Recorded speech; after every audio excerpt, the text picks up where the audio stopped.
Hey everyone, Josh Sigurdson of World Alternative Media here, and of course we're joined by author and economic analyst here at WAM, John Sneisen. Now, there's one place that I truly love, and that is Texas. I love Texas. I love everything about it. I love the culture of Texas, and it's sad to hear that Dallas might be facing bankruptcy. They're facing a lot of things right now, and John is going to go right into that. So, John, what's going on? Well, what's going on in Dallas, Texas? There's like the remnants of people and the government spending way too much money, promising way too much to its employees, and so on. There's been a whole debacle that have just recently happening because the city's pension fund for its police officers and firefighters is very near collapse, and they need a bailout. What they need, like over the last 6 weeks, there's been retirees, of course, pulling money out, which is normal from a pension fund, but they pulled out 220 million of the actual fund. The problem with this fund is it's way underfunded, and they were looking for actually a $1.1 billion in capital infusion they need to just save the fund, because what they've done is they overpromised a whole bunch, and I'm going to get right back into it like right away. But this is what happens all over governments, because you see the government workers are usually paid way more than everybody else. They have fantastic plans, like pension plans and so on. And nothing bad against government workers at all. But the problem is with this, it's unsustainable, a lot of it. It's no revenue really coming in from most of the government sector. It's very few, like if none. And that's the problem, because everybody else in the private sector has to make sure that the public sector is taken care of. Now, the problem comes when the private sector is too small and the public sector has become too big, and that's what's happening all around the world. We've seen that over and over again. We see a huge public sector, and the private sector is usually pushed under the bus, and largely a lot because of the public sector overtaking it, using people's good intentions against them to push regulations, push taxation, push different initiatives that really, while on the surface they say, it's all going to, change the economy for the better. We're going to get you out of poverty, lift you up, all those, talking point slogans. And in the end, what we see instead is that the private sector is pushed under the bus, especially small businesses. And then you end up with huge deficits. You end up with a lot of these companies being unable to move, unable to get what they, raise a lot of money, capital, which means less employment, which means less capital. And it just goes in a circle. And, it's a really sad thing to witness, and the public sector is largely a part of that. And every bad economy that we seem to look at seems to have a huge public sector and a small private sector. Well, even here in Winnipeg, like where we are situated right now, they just raising taxes again because they have to. Actually, he said that the rate of inflation, which is quite funny. There you go. What it does, it's when inflation goes up, and when they create higher pay for a lot of government employees too, there's going to be way more inflation needed to pay that off, because it's not going to be enough with just the public sector. Well, it could be if you tax them more and more and more and more, but at one point you're not going to get any more taxes. Look at Greece. Greece is a fantastic example of what Dallas and Detroit, of course, is facing now, and California and others are starting to face. Just a whole bunch of extortion, and then you end up with, artificial economies and artificial markets, and those two together are a really evil thing and push people into debt enslavement, which is something that the government thrives off of. Yeah, the private sector can sustain it, right? And that's the big issue. I'm going to go into the reason why this happened here in Dallas, Texas.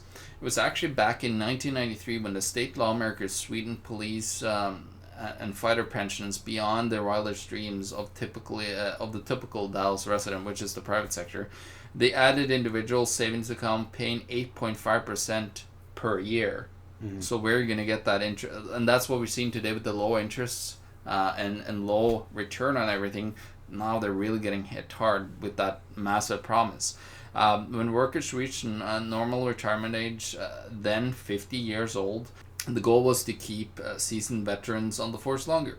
Guaranteed 8.5% interest on tap indefinitely for thousands of people would, of course, cost a fortune. No wonder. But state lawmakers made it look cost natural. Records show by fixing Dallas' annual pension contribution at 36% of the police and firefighters' payroll. So it's a massive amount of money that they had to put out in the first place. It would all work as long as the payroll grew by 5% every year, which it did not, and the pension fund earned 9% annually on its investments. So what ended up happening is, of course, again, they didn't they didn't manage to pull this off, this massive gain and so on. And what you see is there's a massive lack of money now in the pension fund. It's dwindling, and you see this in CalPERS in California. Like CalPERS is like been so near bankrupt. They've been bailed out several times. You have pension funds all over the world, like government pension funds, not the private ones, because we had several private ones in Norway that went bankrupt. They actually got eviscerated, private pension funds, because of the 2008 crash and all of that. Like, they were sold these highly toxic collateralized debt obligations, and which doesn't really say, I should probably look into it if this worsens further. What we'll do is we'll actually go in and probably see if we can look at their portfolio, see what they're actually holding. It'd be very interesting to see. We didn't have time to do that. So, that's it for the Dallas state system and what's going on there in their city. Because what's going to happen, the city, in order to bail this out, $1.1 billion, well, what's their options? Well, they're going to have to raise taxes, right? Well, yeah, and this isn't just a problem of the state government or the federal government. While that is a huge, massive part of it, it's a huge part of the fact that the central bankers are just printing money out of thin air, creating debt devaluation and inflation. I shouldn't say money. Money has to have a store of value. What it is currency, and basically what we're seeing is this worthless fiat currency being pushed on the populace. Inflation rises, and then they're trying to keep up with inflation and causing all sorts of problems. They're in bed together, the government and central bankers. The central bankers are basically controlling the government, but the government pushes regulations, faulty artificial markets, and then the banking system pushes an artificial monetary system. So then we have those two together in collaboration, and we just end up with so many problems. I know a lot of great people in Texas know very well of this. I mean, they elected Ron Paul for many years, and they know exactly what we're talking about, a lot of them. And this is a problem that Texans are known for their strength. Texans are known to be able to get above a lot of these issues and stand up to the government, stand up to the banks, and I really hope that they do, because this is something that is going to come down on their heads. And I just have so much respect for the history of Texas and how many people have stood up and said to the government and the central planners, we're not going to take it anymore. We are free individuals, not collectives, and we are going to stand up to you at every chance we get. As long as you push your tyranny on us, we will stand up. And we are hopefully going to see the same thing happen again, where Texas stands up and says, we won't allow you to coerce us and use force against us. We are free individuals. We want free markets. We want jobs. We want the ability of self-ownership and defense and all those kinds of things. We don't want huge centralized government and huge central banks destroying our society and pushing us under the bus, because when you have debt, you have the government and bankers thriving off that debt, and then the more poverty you have and enslavement in that debt, the more subservient these people are to the government, because they have no choice. They can't feed their families. So I really hope that the people of Texas stand up and say enough is enough, because there really isn't any choice in it, because these things always go in circles. You stand down, you remain apathetic, and then you end up with an even bigger centralized power that will coerce you even more so, and then you're going to end up with Detroit. Yeah. Just remember, this is the last thing I'm going to leave you with. Remember that all the debt that these pensioners are investing in, because they're mostly investing in debt.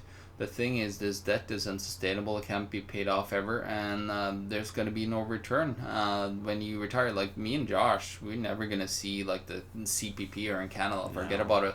So that's the pension plan. Yeah, that's the thing. Like, be privately, like, make sure you are taken care of with yourself, not that the government will take care of you. Yeah, it's food, water, shelter, defense, and of course sound money, gold, silver, stuff like that. Yeah, Keep it in private vaults. Protect your wealth. That's number one thing. Our opinions, we have to mention that these are our Yeah. opinions and not advice, because the fact is you need to have these Keynesian degrees from these stupid universities that push you into debt further as it is, and then indoctrinate you with a bunch of government bootlicking BS. So just take care of yourself, be self-sufficient, be a voluntarist, stand for free markets, stand for the individual, stand for your own personal demand, not the demand of the government and not the demand of the central banks. So thank you very much for bringing this to us, John, and we wish you well down there in Texas. We'll be back at you with much more here at World Alternative Media. Check the links below, GoFundMe, Patreon. We can't do it without you good people. Any donation is very much appreciated. And of course, check out our offer for Anarchapulco in Mexico. If you type in promo code WAM, that's WAM, you can save 10% on your tickets to Anarchapulco. That's a great deal. We make money, you save money. It's a good deal for all of us. So please check that link as well. We'll be back at you with much more. This is Josh Sigurdson and John Sneisen signing out from World Alternative Media. Find the truth, be the change.